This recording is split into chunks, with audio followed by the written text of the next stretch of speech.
So a lot of 98 through 2001 Dodge Rams usually have an ignition problem where, yeah, my bad, those are the interior lights I got, where you go to put it in park and the key doesn't want to, chime doesn't want to turn off.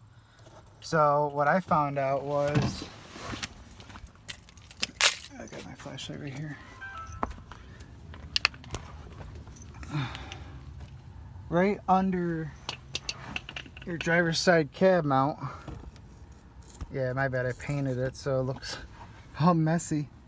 The transmission shifter alignment bracket, you have to make sure, I kind of just found this out by myself, that it's lined up with the transmission shifter linkage properly.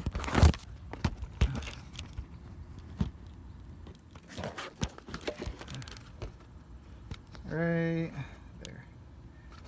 Right where it's freshly painted and where you see the rusty linkage. So right here has to be lined up like this, perfectly flush. And so now it shifts perfectly and I can turn the ignition off without that annoying chime coming on. And so, yeah, my bad, I know it's rusty. But I put a new cab mount on it, new floor. But this isn't what this is about.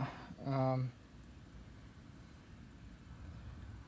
thought I saw rust on there through the camera, but that's just paint, reflection from the light.